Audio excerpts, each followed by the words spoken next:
कल्पना कीजिए रात के ठीक 12 बजे हैं।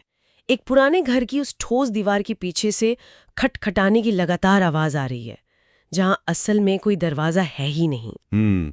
और कोई उस दीवार को तोड़ता है तो अंदर जो चीज इंतजार कर रही है। हाँ, वो कोई भूत या प्रेत नहीं है, वो इंसान का अपना ही अक्स है। तो इस गहन विश्लेषण में स्वागत है।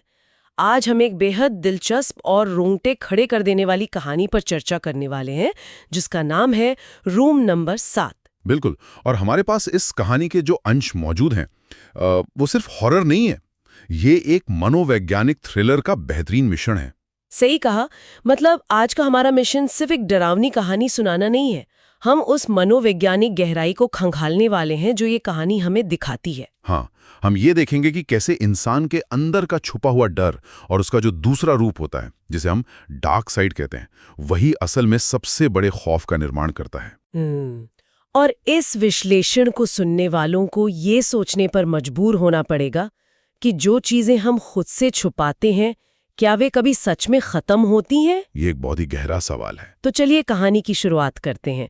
वाराणसी की तंग गलियों में एक पुराना घर है, जहां रात के सन्नाटे में आरव नाम के मुख्य पात्र को अपने दादा की एक पुरानी डायरी मिलती है। और उस डायरी के पहले ही पन्ने पर जो चेतावनी लिखी है, वो सच में असहज करने वाली है। उसमें लिखा है, अगर ये पढ़ रहे हो तो समझ लो तुम अकेले नहीं हो। हाँ, और फिर जिक्र होता है कमरा नंबर 7 का। जो मजे की बात है वो ये कि उस घर के नक्शे में ऐसा कोई कमरा है ही नहीं। यही सबसे दिलचस्प बात है। मतलब ये कमरा ना होना एक बहुत बड़ा मनोवैज्ञानिक संकेत है। वो कैसे? जब हम किसी ऐसी जगह की बात करते हैं जिसका कोई भौतिक अस्तित्व नहीं है, तो इसका सीधा अर्थ यह है कि हम मन की वास्तुकला के भीतर जा रहे हैं। अरे मतलब वो ईंट पत्थर का नहीं बना है? बिल्कुल नहीं। ये कमरा इंसान के अपने ही ख्यालों और उसके अवचेतन से बना है। ये तो बहुत ही सटीक बात है। और फिर रात के ठीक 12 बजे एक आवाज आती है, टक टक टक। हाँ, और आरव सीढ़ियां उतरता है। बिल्कुल। और वो देखता है कि आवाज मुख्य दरवाजे से नहीं, बल्कि एक पक्की दीवार के पीछे से आ रही है। फिर वो एक लोहे की रॉड से उस दीवार को तोड़ना शुरू कर देता है, जो कि एक बहुत ही जबरदस्त विजुअल सीन है ना? चलिए इसे थोड़ा खोलकर समझते हैं। ये मुझे इंसान के उस अवचेतन मन की याद दिलाता है, जहां हम अपनी उन यादों और कड़वी सच्चाइयों को प्लास्टर करके चुनवा देते हैं, जिनका हम सामना नहीं करना चाहते। मनोविज्ञान की भाषा में इसे हम रिप्रेशन या दमन कहते हैं।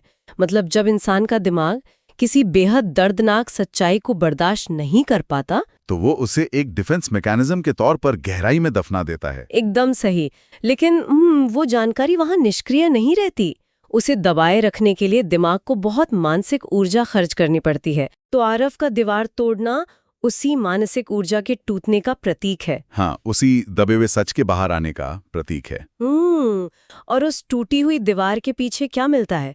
एक पुराना लकड़ी का दरवाजा, जिस पर खून से लिखा है, मत खोलना। पहली बार में लगता है कि कोई शापित दरवाजा है, पर अगर आपके रिप्रेशन वाले सिद्धांत को देखें तो ये खून से लिखी चेतावनी किसी प्रेत की नहीं, हमारे ही दिमाग की चेतावनी है। हमारा दिमाग चीख रहा है कि इस सच को मत छुओ। बहुत सही कहा आपने। वो चेतावनी हमारे दिमाग का सुरक्षा घेरा है, जो हमें हमारे ही सबसे भयानक रूप से बचाने की कोशिश करता है। लेकिन जिज्ञासा हमेशा डर पर भारी पड़ती है। बिल्कुल। हाँ, और जब आरव दरवाजा थोड़ा सा खोलता है तो उसका सामना किसी भूत से नहीं होता, अंदर से उसी की आवाज आती है, दरवाजा खोलो, मैं अंदर फंसा हूँ, मैं ही तुम हूँ। कहानी का ये हिस्सा रोंगटे खड़े कर देता है।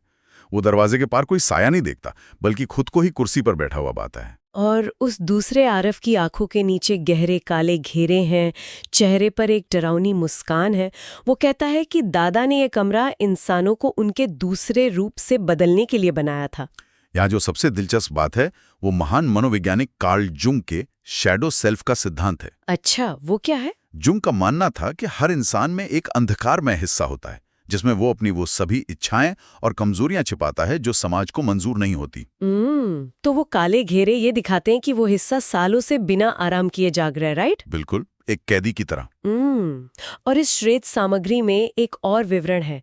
कमरे की दीवार पर एक घड़ी लगी है जिसकी सुइयां उल्टी दिशा में घूम रही हैं। हाँ, और दूसरा आरव कहता है, यहाँ समय भी उल्टा चलता है। हर सेकंड के साथ तुम इस कमरे के करीब आते जाओगे। उल्टे समय का ये कॉन्सेप्ट सिर्फ डर पैदा करने के लिए तो नहीं हो सकता? नहीं, इसका मनोवैज्ञानिक अर्थ है डी एवोल्यूशन या प्रतिगमन। मतलब दिमाग अपने पुराने स्तरों पर वापस जा रहा है। हाँ, जब इंसान अपने अंदर के अंधकार का सामना करता है तो वास्तविकता और समय के नियम टूट जाते हैं। वो कमरा आरव को उसके उसी मूल रूप में वापस खींच रहा है। पर यहाँ मैं एक चुनौती पेश करना चाहूंगी। इस पूरी कहानी को पढ़ते हुए एक बहुत बड़ा विरोधाभास नजर आता है। वो क्या? अगर ये कमरा सिर्फ एक जाल है जहां एक रूप दूसरे की जगह ले लेता है, तो दूसरा आरव ये क्यों कहता है कि मुझे अंदर ही खत्म कर दो ताकि ये चक्र टूट जाए? ये बहुत ही अहम सवाल है। मतलब अगर उसका मकसद बाहर आना है तो वो खुद को मारने की सलाह क्यों देगा? क्या ये आरव के ही दिमाग का कोई भ्रम है जो उसे फंसाने की कोशिश कर रहा है? बिल्कुल, ये असल में उस धोखे को दर्शाता है जो हमारा अपना दिमाग हमारे साथ खेलता है। अच्छा। हाँ, वो दूसरा रूप खुद को खत्म करने की बात इसलिए कहता है क्योंकि वो आरव को नियंत्रण का झूठा एहसास दिलाना चाहता है। डर कभी भी सीधे हमला नहीं करता, वो भ्रम पैदा करता है। अरे, तो ये एक ट्रैप है। जैसे ही आरव को लगता है कि वो उसे खत्म कर सकता है, वो असल में उस जाल के और करीब खिंच जाता है। एकदम सही। और ये बात कहानी में तुरंत साबित भी हो जाती है, क्योंकि उसी वक्त आरव को दीवार पर खून से लिखा एक नया संदेश दिखता है। वो झूठ बोल रहा है, जो कि किसी भी इंसान के मानसिक संतुलन को तोड़ने के लिए काफी है। हाँ, कौन झूठ बोल रहा है? डायरी, वो दूसरा रूप, या दिमाग खुद? इसी उधेड़-बुन के बीच दरवाजा पूरी तरह खुलता है और आरव अंदर खिंच जाता है। अब आरव कमरे के अंदर है जहां पूरी तरह से पैनिक की अवस्था शुरू होती है। बिल्कुल, दीवारें जिंदा महसूस होने लगती हैं, जैसे सांस ले रही हों, और घड़ी की टिक टिक बहुत तेज हो जाती है। और दीवारों पर खून से दर्जनों लाइनें उभर आती हैं, बाहर मत जाना, या तुम असली नहीं हो। ये जो तुम असली नहीं हो वाली लाइन है, ये सिर्फ एक डरावना वाक्य नहीं है। ऐसा लगता है इंसान का अपने ही अस्तित्व से विश्वास उठ रहा है। मनोविज्ञान में इसे डीपर्सनलाइजेशन कहा जाता है। ये कैसे काम करता है? जब दिमाग किसी ऐसे खतरे में फंस जाता है जिससे वो भाग नहीं सकता, जैसे आरव कमरे में फंस गया है, तो नर्वस सिस्टम इंसान को वास्तविकता से अलग कर देता है। तो ये दर्द से बचने का एक चरम उपाय है ना? इंसान को लगता है कि वो खुद एक सपना है। हाँ, दीवार पर लिखी वो लाइन इसी अवस्था का विजुअल रूप है। इसके बाद कहानी अपने चरम पर पहुंचती है। कमरे में एक पुराना आईना है। आरव जब उसमें खुद को देखता है तो उसकी आंखें पूरी काली हैं। और तभी वो दूसरा आरव वापस लौटता है, लेकिन अब उसका चेहरा आधा सड़ चुका है। सड़ा हुआ चेहरा, ये विवरण बहुत ही विचलित करने वाला है।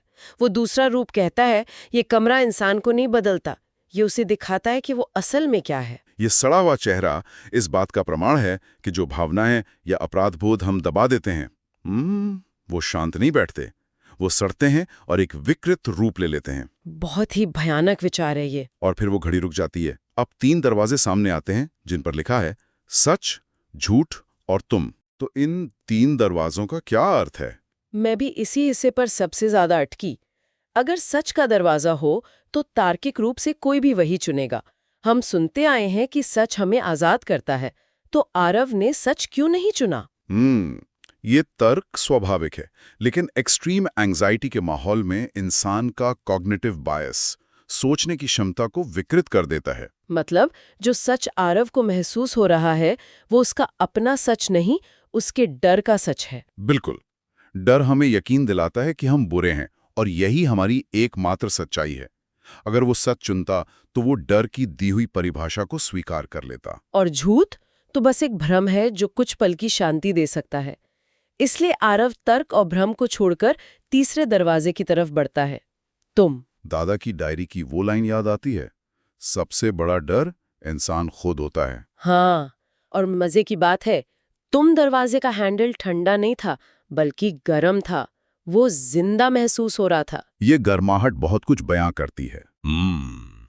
इनकार या डिनायल एक ठंडी चीज है, लेकिन स्वीकृति में जीवन होता है। तुम दरवाजे को चुनना दरअसल पूर्ण स्वीकृति का प्रतीक है। बचने का रास्ता भागना नहीं, बल्कि अपनी सच्चाई को स्वीकार करना है। दरवाजा खोलते ही आरव एक सफेद, खाली और शांत जगह में पहुंचता है, जहां उसका सामना दादाजी की आकृति से होता है। यहीं पर इस पूरे कमरे का असली रहस्य सामने आता है। हाँ, दादाजी बताते हैं कि ये कमरा किसी को कैद करने के लिए नहीं, बल्कि सच्चाई दिखाने के लिए बनाया गया था। दादाजी कहते हैं कि हर इंसान के अंदर एक अंधेरा होता है जो उसे डराता है, बदलता है और कभी-कभी उसे निगल भी जाता है। तो वो दूसरा आरव कोई भूत नहीं था, वो आरव का अपना डर और गुस्सा था। अगर वो गलत दरवाजा चुनता तो वो वही बन जाता जिससे वो भाग रहा था। सही दरवाजा चुनकर उसने अपने डार्क साइड के नियंत्रण में जाने से खुद को बचा लिया। और अगले ही पल आरव सुबह अपने घर के फर्श पर जागता है। दीवार बिल्कुल ठीक है, कमरा नंबर 7 गायब है। लगता है जैसे कहानी का एक सुखद अंत हो गया है। ज्यादातर कहानियों का अंत शायद यहीं हो जाता। लोग सोचते हैं कि एक बार डर का सामना कर लिया तो दुश्मन खत्म हो गया। लेकिन इस स्रोत सामग्री का अंतिम दृश्य इस खुशफहमी को चकनाचूर कर देता है। हाँ बिल्कुल। आरव जब राहत की सांस लेकर खुद को आईने में देखता है तो सब कुछ सामान्य लगता है, लेकिन तभी आईने में उसके अक्स के ठीक पीछे वही दूसरा आरव खड़ा नजर आता है, जो अब मुस्कुरा नहीं रहा, बस देख रहा है। और आईने पर धीरे धीरे एक लाइन उभरती है, दरवाजा बंद नहीं हुआ है। ये दृश्य एक बहुत ही व्यापक सच्चाई की ओर इशारा करता है। हमारी डार्क साइड या हमारे ट्रॉमा कभी पूरी तरह से मरते नहीं हैं। उन्हें किसी कमरे में हमेशा के लिए बंद नहीं किया जा सकता है ना। बिल्कुल। वो हमारे अवचेतन का एक अटूट हिस्सा हैं। वो कमरा नंबर 7 हमेशा हमारे भीतर मौजूद रहता है। आरव बाहर तो आ गया, लेकिन वो रूप नष्ट नहीं हुआ। ये बात सोचने पर मजबूर कर देती है कि हम अक्सर अपने भीतर के अंधेरे को एक दुश्मन की तरह देखते हैं जिसे हमें मारना है। हाँ, और यही हमारी सबसे बड़ी भूल होती है। जब हम उसे खत्म करने की कोशिश करते हैं, तब तक हम असल में उससे लड़ रहे होते हैं, जिससे वो और ताकतवर बनता है। आरव मजीद तब मिली जब उसने तुम का दरवाजा खोलकर ये स्वीकार किया कि वो डरावना रूप उसी का एक हिस्सा है। हाँ, उसे मिटाने की कोशिश नहीं की। इस कहानी के अंशों का विश्लेषण करने के बाद ये स्पष्ट है कि हम सभी के दिमाग के किसी कोने में एक कमरा नंबर 7 है। डर का सामना करने का मतलब उस पर और ताले जड़ना नहीं, बल्कि ये पहचानना है कि वो कमरा वही है। बिल्कुल सही बात है। इस गहन विश्लेषण को समाप्त करते हुए सुनने वालों के लिए एक ऐसा विचार जिस पर गंभीरता से सोचने की जरूरत है। यदि हमारा वो अंधकारमय रूप, हमारी वो डार्क साइड हमेशा हमारे अक्स के ठीक पीछे खड़ी रहती है, और अगर अवचेतन का वो दरवाजा कभी पूरी तरह बंद नहीं होता, तो शायद हमारा अंतिम लक्ष्य उस अंधेरे को मारना है ही नहीं। सही कहा। शायद असली चुनौती ये सीखना है कि हम उस दूसरे रूप के साथ एक ही दिमाग में, एक ही शरीर में कैसे शांति से सह अस्तित्व बना सकते हैं। उसे स्वीकार करना, उसे जगह देना। हाँ, लेकिन साथ ही ये सुनिश्चित करना कि उसे कभी भी हमारी जिंदगी का स्टीयरिंग व्हील अपने हाथ में लेने का मौका ना मिले। वो पिछली सीट पर बैठा रह सकता है, हमें देख सकता है, लेकिन जिंदगी की गाड़ी हम ही चलाएंगे। बहुत ही गहरी बात है। तो शायद अगली बार जब कोई भी आईने के सामने खड़ा हो तो उसे इस बात पर जरूर विचार करना चाहिए कि जो दरवाजा हम बंद समझ रहे हैं, क्या वो वाकई पूरी तरह बंद है।